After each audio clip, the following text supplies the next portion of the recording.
Hello students, मैं मोहम्मद सरफराज नवाज़ commerce की इस क्लास में आपका वेलकम करता हूं। आज का हमारा टॉपिक रहेगा टाइप्स ऑफ डिपॉजिट्स, यानी डिपॉजिट्स के अक़साम। बैंक्स के प्राइमरी फंक्शंस में हमने इसको कवर किया था। आमतौर पर बैंक्स 4 तरीक़ों से डिपॉजिट्स को कबूल करते हैं।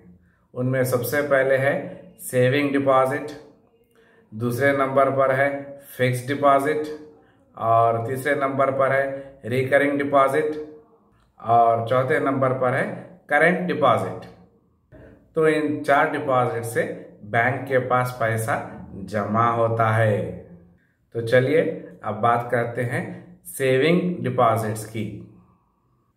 सेविंग डिपॉजिट को बचत खाता भी कहते हैं। इसमें आमतौर पर लगभग सभी लोग अपना सेविंग अकाउंट रखते हैं, अपना सेविंग अकाउंट खोलते हैं, चाहे वो सैलरीड पीपल हों या स्टूडेंट्स हों या फिर हाउसवाइफ्स हों या माइनर्स हों या फिर सीनियर सिटीजन्स हो, कोई भी इस अकाउंट को खोल सकता है। इसमें अपने बचत किए हुए पैसे जमा कर सकता है। सेविंग डिपॉजिट में एक लिमिट की हद तक पैसे को जमा भी किया जा सकता है और पैसे को निकाला भी जा सकता है। सेविंग डिपॉजिट पर बहुत ही कम रेट ऑफ इंटरेस्ट दिया जाता है। लोगों में बचत की आदत यानी कि सेविंग्स की आदत को बढ़ाने के लिए सेविंग डिपॉजिट्स को इनकरेज किया जाता है। सेविंग डिपॉजिट में जो भी रकम रहेगी उसके ऊपर इंटरेस्ट 3% से कम रहेगा। तो समझ में आया सेविंग अकाउंट या फिर सेविंग डिपॉजिट क्या होता है। चलिए अब आगे बढ़ते हैं और बात करते हैं फिक्स्ड डिपॉजिट की। फिक्स्ड डिपॉजिट को टाइम डिपॉजिट भी कहा जाता है। फिक्स्ड डिपॉजिट में एक पर्टिकुलर अमाउंट एक पर्टिकुलर टाइम के लिए फिक्स कर दिया जाता है।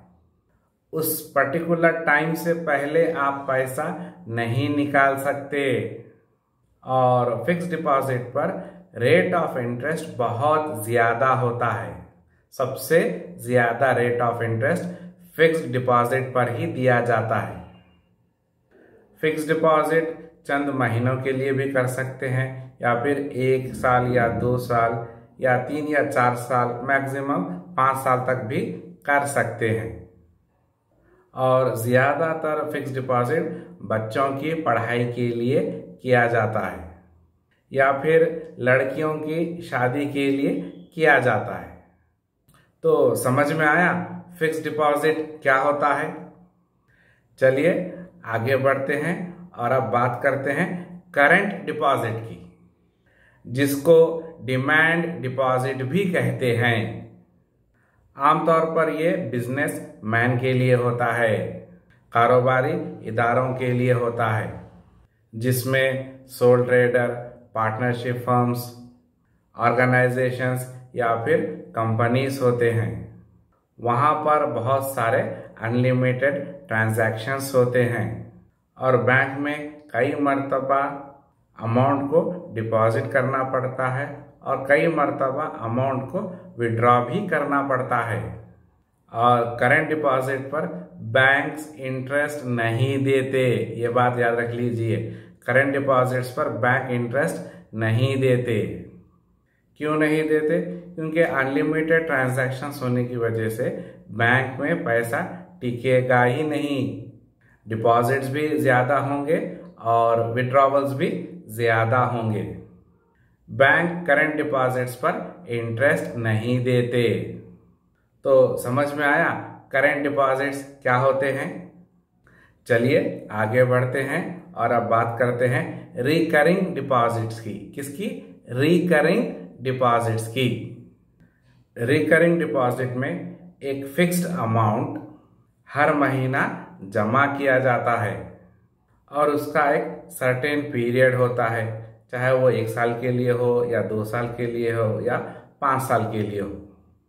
फर्ज कीजिए कि आप 1,000 रुपये हर महीना रिकरिंग डिपॉजिट में जमा कराते हैं और आप उसका टाइम पीरियड रखते हैं 5 साल के लिए और आप हर महीना 1,000 रुपये जमा कराएंगे 5 सालों तक और मुद्दत पूरी होने के बाद सारी रकम इंटरेस्ट के साथ मिल जाएगी। रिकरिंग डिपॉजिट में rate of interest saving deposit से ज्यादा होता है मगर फिक्स्ड डिपॉजिट से कम होता है। तो समझ में आया रिकरिंग डिपॉजिट्स क्या होते हैं। तो आज की इस क्लास में आपने क्या सीखा? तो आज की क्लास किसके बारे में थी?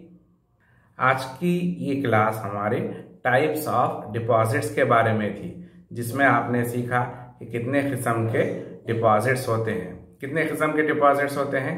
4 किस्म के डिपॉजिट्स होते हैं। कौन कौन से होते हैं?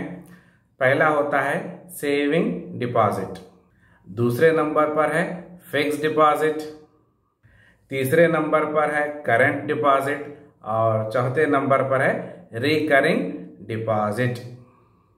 तो मैं उम्मीद करता हूं कि आपको आज की ये क्लास समझ में आई होगी। हमारी इस क्लास को यहीं पर ख़त्म करते हैं और मिलते हैं अपने नेक्स्ट वीडियो में। तब तक के लिए थैंक यू।